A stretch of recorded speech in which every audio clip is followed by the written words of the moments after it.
Assalamualaikum warahmatullahi wabarakatuh. Sebelumnya, perkenalkan nama saya Maisarah dengan NIM 2504212 dari Prodi Ilmu Administrasi Negara Fakultas Ilmu Sosial.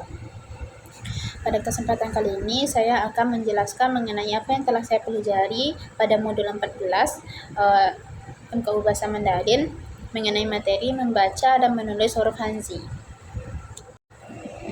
Pada materi sebelumnya, kita telah mempelajari berbagai kosakata, percakapan, tata bahasa, serta cara pengucapan bahasa Mandarin. Pada modul ini, pembahasan difokuskan pada kemampuan membaca dan menulis karakter Hanzi yang berkaitan dengan materi-materi yang telah dipelajari sebelumnya. Hanzi merupakan sistem tulisan yang digunakan dalam bahasa Mandarin. Berbeda dengan alfabet yang digunakan dalam bahasa Indonesia, Hanzi terdiri dari karakter-karakter yang memiliki bentuk, makna, dan cara penulisan yang tertentu.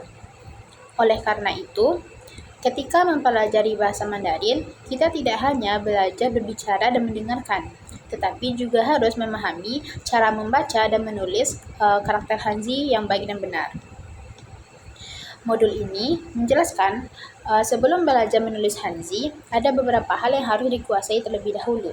Yang pertama adalah nada atau ton.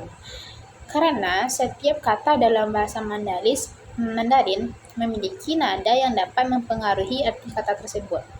Yang kedua adalah guratan atau goresan, yaitu urutan garis yang digunakan saat menulis sebuah karakter Hanzi. Penulisan Hanzi tidak dapat dilakukan secara sembarangan.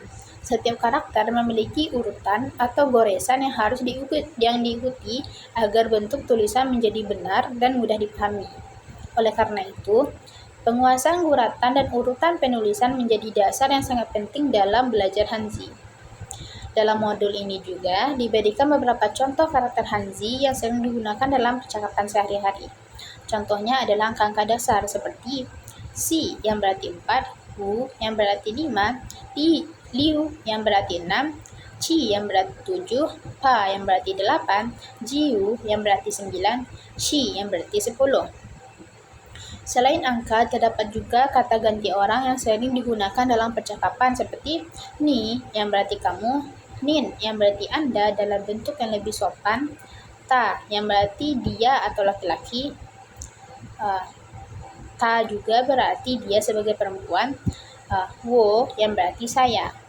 Kemudian ada beberapa kosakata penting lainnya seperti Qing yang berarti silakan atau tolong, Wen yang berarti bertanya, Zong yang berarti jam ataupun waktu, Zuo yang berarti duduk. Melalui latihan membaca dan menulis karakter-karakter tersebut, mahasiswa dapat diharapkan lebih memahami bentuk Hanzi, cara membacanya menggunakan pinyin, serta memahami maknanya dalam bahasa Indonesia. Modul ini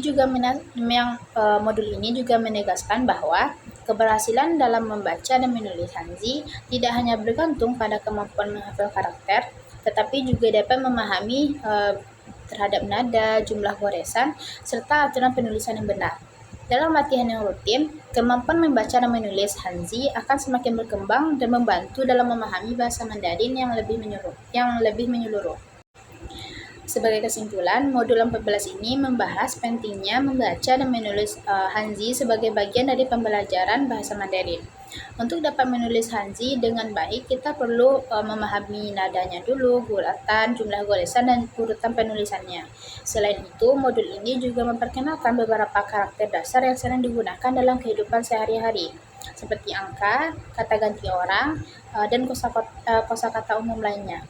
Penguasaan Hanzi menjadi langkah penting untuk meningkatkan kemampuan bahasa Mandarin secara lebih lengkap dan benar. Sekian penjelasan yang dapat saya sampaikan. Assalamualaikum warahmatullahi wabarakatuh.